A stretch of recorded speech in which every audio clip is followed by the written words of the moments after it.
Welcome back to the Gamer Muscle YouTube channel and welcome to our completely spoiler-free review of Duck Season. Now, Duck Season is a game in many regards. There's points, there's objectives, there's actions to do, but it's also very much more an experience. And it's definitely one of those VR titles that seems to have blurred the lines between game and experience. Now, obviously, if you've never played VR or put a VR headset on, when you look at games like this, you're probably quite confused and just think to yourself, how does this work? Why does this make any sense? But one of the nice things with virtual reality is that you genuinely actually feel like you're inside of the environment. So in the same way that when you go to, say, the British Museum, you might stand around the lobby and have an overpriced cake and cup of tea before you actually go and look at the museum exhibits, the same thing applies with many VR games, where rather than just getting straight into the action of getting points or learning how to use weapons or manipulating things and doing puzzles, there's actually a lot of entertainment value in just absorbing the environment and the game world that's presented to you, and the story of the game world that's presented to you through the environment, rather than some direct narration or direct, obvious plot. Now, to do this review of Duck Season, we really sort of have to talk about the game in two components. The actual gameplay component, and then the story and the experience component. Now, we'll begin with the gameplay component because it's actually rather simplistic and in many ways the shortcoming of Duck Season. That's not to say it's bad, it's just that the gameplay isn't as significant or as exciting as the overall plot and general humour of the game. So the actual gameplay is a 100% homage and VR recreation of the classic NES game Duck Hunt. And you find yourself sat in this single position, ducks fly across, you have to shoot them with your shotgun. And depending on your difficulty setting that you choose, you'll get more ducks that fly in different directions at different speeds, and then if you're playing on anything but easy, if you play on medium and hard, you then have to concentrate on getting ammunition into your gun, reloading your gun, and cocking your gun to make sure you can actually get your shots off and get those ducks. The actual shooting and aiming mechanics are really nicely done. It feels really solid. The gun aims where you point it. It operates as you'd expect it to. There's a little bit of a learning curve to how they do the grip on the gun. And sometimes your left hand, which holds onto the reloading mechanism, that the front hand, depends if you're left or right-handed, but the hand that's holding onto the reloading mechanism, sometimes it can feel a little bit disconnected because the way it sort of snaps to the weapon, whereas your real world hand is obviously not on the weapon. Now, I can see what they've done there, and it does allow for a sort of vague area to place your left hand, so you don't have to be ridiculously precise with it, and you don't use the sort of lock-on grip that you find in some other VR titles with shooting. I think it's not perfect. I think it's a good approach. Once you get used to it in this game, though, it's really comfortable, and the gun mechanics in general are just really satisfying. You don't have problems where you feel like it's not going where you expect it to. Your left arm might ache a little bit if you're holding it up and you're playing through this for more than an hour, but, you know, just get some muscle and deal with it. Now, one thing they've done especially well with the mechanics in this game is that you are essentially a Jedi Master, and you can just point at something and teleport it into your hand to then grab onto it. So you don't have to do that bend down, fiddly, pick objects up in VR, which gets really tiresome. And I think they've definitely really thought about comfort with this title and the comfort of interacting with the environment without having to move around too much. You also notice that when it comes specifically to the shooting, in that you just look in the direction, or point your hand in the direction of ammunition, to then pick it up, and then you can slot it into your gun with there being a little goated cartridge, making it obvious where to slot it in. You don't have to be particularly precise. It all just feels really fluid. After about 10 or 15 minutes of actually using the gun, the actual shooting mechanics, reloading mechanics, and operating the weapon, really nice and tight, really well done, and you don't feel like it's getting in the way, which sometimes with some shooters in VR, it can be a bit of a faff just to get the guns to work at basic levels.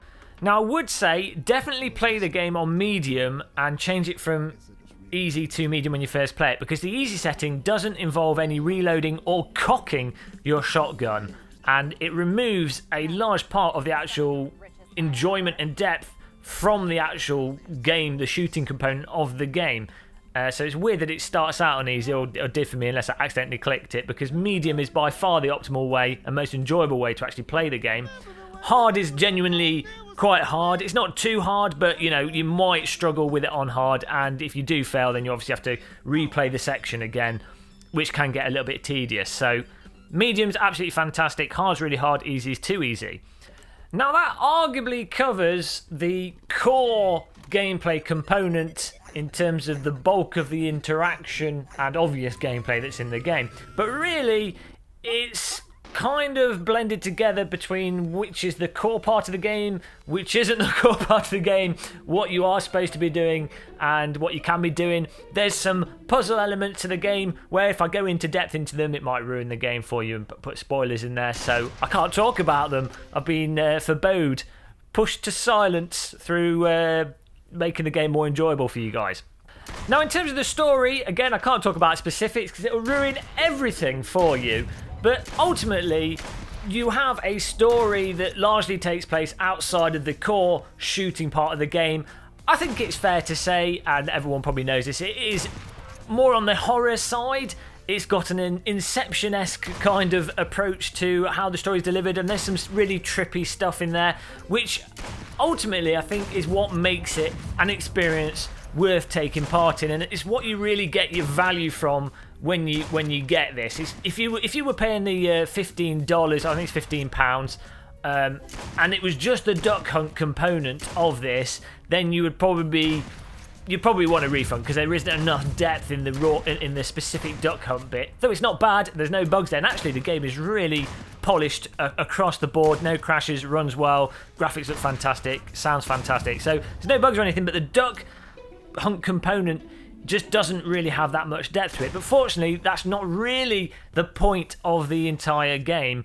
And I do think the actual story, unlocking different endings and experience everything that it has to offer as an experience is well worth the asking price and is genuinely fun, and it genuinely offers something unique that I haven't seen in that many games. Now, as a counterpoint to that, I would say, there is a lot of cliche stuff in it. There's a lot of things that are kind of obvious, but then at the same time, the cliche, obvious nature of certain things actually make the puzzles or make the other components of the game more obvious, and gives you a sort of helping hand in how to progress things. So it's not all bad. And then just the sheer attention to detail, you really have to appreciate it. The setting and the homage to the time period that the game is set in is really fantastic.